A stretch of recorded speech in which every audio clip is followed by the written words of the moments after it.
हो एक तेरे हाईलाइट ने बाल दूआ लईए स्कूटी लाल, एक तेरी हाई हील दी सैंडल, वाइट ड्रेस पूरी नीरी लगे कैंडल। ओ साड़ा दिल जलानी है तू काला चश्मा पाइए डाडे तीर चलानी। मेरे कन्ने पंगा रोगा है तेरे लिए चंगा, जे तू फिर भी नहीं हो मुड़िया आऊं भन्ननी है तेरी। कुड़िए लिखा मैं के मेरी कलम रुकी जंदियां करा मैं के, सोनी सोनी अखा कन्ने जान लेनी के क्यास कर थोड़ा या मरा। नमस्ते, आऊं सोनाली सगोत्रा ते तुस दिखा डोगरें दी गलबात। डोगरे मिठड़ी है डोगरे दी बोली ते खंड मिठे लोग डोगरे ते जम्मू दे कलाकार जेह्ड़े ने ओह् डोगरी दी प्रमोट करने वास्ते बड़ा कुछ करा ने, लेकिन दिन ब दिन डोगरी जेह्ड़े ने ओह् लोग जेह्ड़े भुलदे जा रहे हैं। उ'नेंगी याद करवाने वास्ते साढ़े कलाकार जेह्ड़े बड़ी मेहनत करा ने ते इन्ना गै एक होर एल्बम पाई है।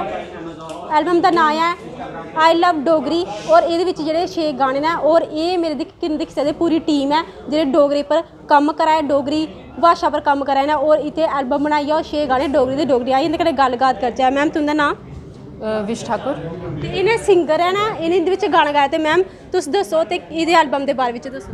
हाँ जी बिल्कुल, अज मेरे बड़े भैया दी एल्बम जी रिलीज़ हुई है, जी जम्मू च मिगी लगदा पहली बार ऐसी है कि सारे गाने एक एल्बम के जोड़े डोगरी च न, तो एल्बम का नाम है आई लव डोगरी।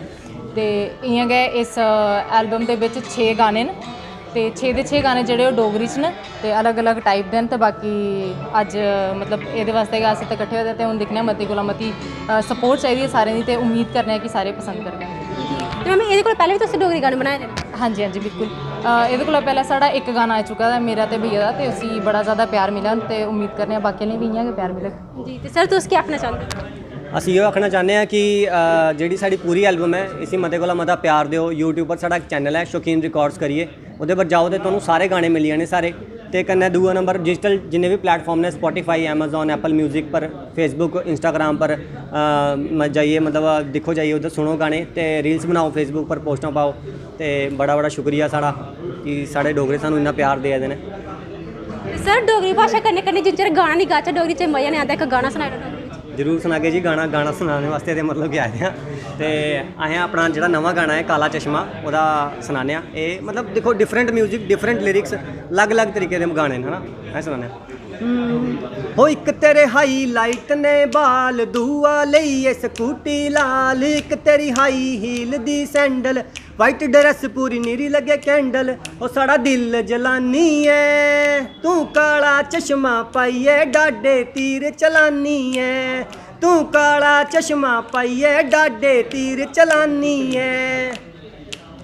तू नहीं ले मेरे कन्ने पंगा रोगा है तेरे लिए चंगा, जे तू फिर भी नहीं हो मुड़िया आऊं भन्ननी है तेरियां टंगा। तेरे जैश तूने अग्गे, तेरे जैश तूने अग्गे वे मैं कैर कमानिया, औ काला चश्मा पाइए बुलट दे पैर चलानिया, औ काला चश्मा पाइए बुलट दे पैर चलानिया। इसमें रैप भी है और रैप हमारे छोटे भाई साहब करेंगे। जी जी, ये हमारे जम्मू के रैपर और ये बड़ा गै शैल रैपर भी गांदे आ, इंदे कोलों सुनचा रैप भी है। तेरे बारे कुड़िए लिखा मैं के मेरी कलम रुकी जंदियां करा मैं के, सोनी सोनी अखा कन्ने जान लेनी के क्यास कर थोड़ा या मरा मैं के, मेरी जान जोल्लै हसदी है सोनी बड़ी लगदी है, इन्ना गै हस्सा कर बड़ी चंगी लगदी है। दिक्खी सकदे किन्ना शैल रैप गाया और रैप भी डोगरी विच और गाना भी जिन्हें काला चश्मा गाना हिंदी विच इन्ना गै डोगरी विच इन्हें नवा वर्जन लिआंदा और मैं चाहनी कि हर एक गाना जेह्ड़ा डोगरी विच भी आन। ते साढ़ी मैम तुस डोगरी दी मतलब प्रमोट करने वास्ते ना करेआ ते डोगरी दी मतलब डोगरी विच केह् मैसेज देना चाहंदे जेह्ड़े लोग डोगरी भुलदे जा रहे हैं? मैसेज ये है कि जो अस हमेशा आखने हैं कि हिंदी सिखाओ इंग्लिश सिखाओ कोई परेशानी नहीं है, मगर बच्चें गी इन्ना भी फोर्स नहीं करो कि ओह् अपनी माँ बोली जिहड़ी है मातर भाशा ओह् गै भुल्ली जान। ते सारी लैंग्वेजेस दे कन्नै कन्नै ठीक है एजुकेशन भी दिओ बच्चें गी, लेकिन अपनी जिहड़ी बेसिक लैंग्वेज है डोगरी साड़ी है ओह्दे कन्नै भी बच्चें गी कनैक्टेड रखो। दिक्खी सकदे हो किन्ना मतलब डोगरी दी एक प्रमोट करने वास्ते जम्मू विच बड़ा जरूरी है, क्योंकि जम्मू विच डोगरे ना डोगरे बसदे ना और उ'नेंगी डोगरी बोलना जेह्ड़ा आना चाहिदा। इत्थे डोगरी गै चलदी है लेकिन बड़े लोग जेह्ड़े घट्ट न डोगरी बोलदे ना और लोकें बच्चे बोलने भी जेह्ड़े शर्म करदे ना। अज्जकल डोगरी बच्चे मां बब्ब सखांदे नहीं है और मेन मोटिव कि पेरेंट्स पर उ'नें अपने बच्चे दी जेह्ड़ा डोगरी सखानी चाहिदी है और अग्गें इंदे गाने सुनो ते और डोगरी बिच जेह्ड़ा उ'नें अग्गें आग और इ'यां गै दिखदे रहो तुस डोगरी दी गल्लबात। साढ़ा इ'यै चाह्ना कि डोगरी मां बोली डोगरी भाशा नेईं भुल्लो, असें याद रक्खो, असें नना बोलदे रहो, गाने गांदे रहो, रवो सुनते रहो। इंदा चैनल लाइक सब्सक्राइब जेह्ड़ा जरूर करो। नवी एल्बम बारी है तो जरूर सुनिए। इन्हें इधर डोगरें दी गल्लबात मिगी बल्कि सोनाली सगोत्रा दियो इजाजत। धन्यवाद।